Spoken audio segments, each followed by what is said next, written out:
Materi kali ini yaitu jenis cedera dalam aktivitas sehari-hari. Cedera merupakan kerusakan pada struktur atau fungsi tergesek permukaan kasar. Nah, luka gigitan adalah bentuk mana cara menanggulangi jenis dalam melakukan aktivitas dan kedinginan seperti. Tetap sehat, tetap semangat, tetap sekolah dan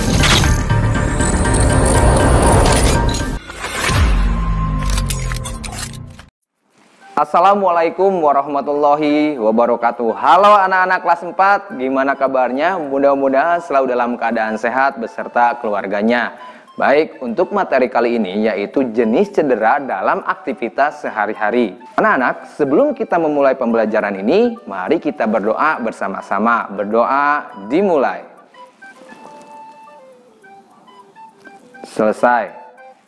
Anak-anak, dalam pembelajaran ini cukup mengetahui dan memahami materi yang disampaikan. Yang kedua, anak-anak tetap melakukan aktivitas gerak yang nanti akan disampaikan dalam pembelajaran ini. Nah, sekarang yuk kita dengarkan dan perhatikan materi pembelajaran ini dengan baik. Anak-anak, tujuan pembelajaran ini yaitu peserta didik dapat menjelaskan jenis cedera dalam aktivitas sehari-hari. Adapun nilai karakter yaitu mandiri, tanggung jawab, disiplin, dan kerjasama. Anak-anak jangan lupa media atau alat yang harus disiapkan seperti handphone, buku atau catatan, dan alat tulis. Anak-anak, mari kita dengarkan literasi materi ini. Mengenai jenis cedera dalam aktivitas sehari-hari. Cedera merupakan kerusakan pada struktur atau fungsi tubuh akibat tekanan fisik berlebihan. Dalam aktivitas sehari-hari dapat terjadi cedera seperti luka iris atau sayat, luka memar, luka lecet, luka tusuk, luka gigitan, luka bakar, dan cedera otot. Yuk kita bahas satu persatu. Luka iris atau sayat. Bagaimana terjadi luka iris? Luka iris terjadi ketika kulit terkena benda tajam. Luka iris terjadi saat kita menggunakan pisau, menginjak pecahan kaca, atau benda tajam lainnya.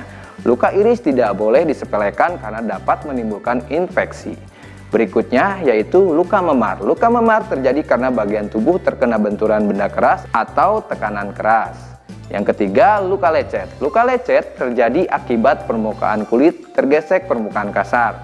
Luka lecet umumnya lebih sakit atau perih daripada luka iris. Berikutnya yaitu luka tusuk. Luka tusuk diakibatkan benda berujung runcing atau tajam. Berikutnya luka gigitan. Luka gigitan adalah bentuk luka akibat gigitan binatang.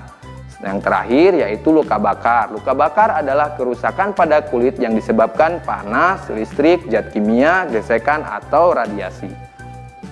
Anak-anak, bagaimana cara menanggulangi jenis cedera dalam aktivitas sehari-hari? Luka iris atau sayat. Pertolongan pertama pada luka iris atau sayat sebagai berikut. Yang pertama, bersihkan luka dengan air.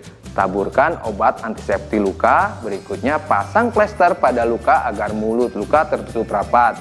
Dan terakhir, jika diperlukan, pasang pembalut dan tekan pada luka untuk menghentikan pendarahan.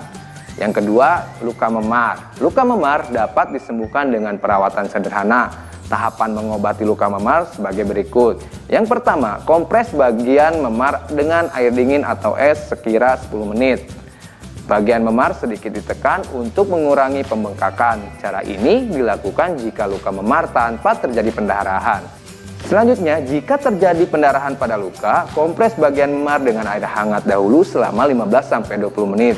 Tujuannya agar pembuluh darah melebar dan aliran darah ke bagian tubuh yang luka lancar. Dengan demikian, proses penyembuhan bisa relatif lebih cepat. Terakhir, setiap 3 jam sekali, ulangi pengompresan dengan air dingin dan panas bergantian. Berikutnya, luka lecet. Bagaimana cara pertolongan pertama pada luka lecet? Pertolongan pertama pada luka lecet sebagai berikut. Yang pertama, cuci kulit yang lecet dengan air dan obat antiseptik. Gunakan kain kasa untuk mengelap kulit lecet. Berikutnya, bersihkan tanah atau pasir yang menempel. Tekan bagian lecet dengan kasa bersih untuk menghentikan pendarahan. Terakhir, tutup luka dengan plester pembalut lebar dengan menutup luka di sekelilingnya. Anak-anak yang hebat, pandemi virus COVID-19 masih melanda negara kita. Ayo kita lakukan aktivitas kebugaran untuk kebugaran jasmani dan meningkatkan imunitas tubuh. Saat melakukan aktivitas kebugaran, kamu bisa mengajak ayah, ibu, kakak, dan adik agar semakin bersemangat. Lakukan gerakan peregangan sebelum melakukan aktivitas dan pendinginan setelah melakukan aktivitas kebugaran. Di bawah ini adalah aktivitas kebugaran yang harus anak-anak lakukan, yaitu melakukan gerakan lari di tempat dan melakukan gerakan lompat tepuk. Biar lebih jelas, yuk kita saksikan videonya.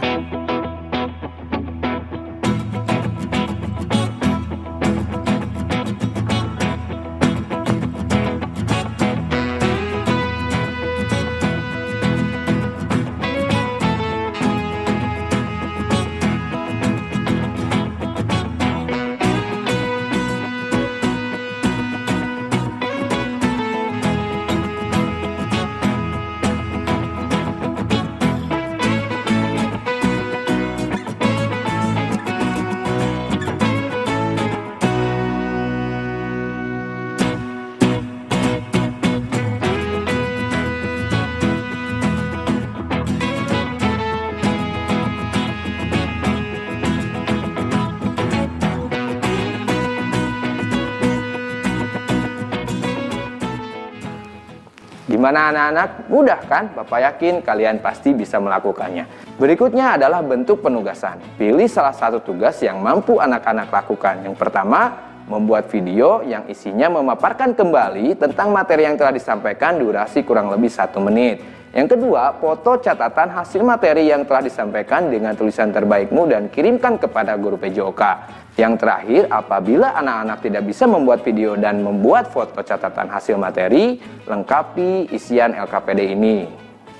Berikut petunjuk pengisian LKPD. Jawablah pertanyaan berikut ini, hafalkan, kemudian kirim dalam bentuk rekaman suara atau rekaman video. Sebutkan dan jelaskan jenis-jenis cedera dalam aktivitas sehari-hari.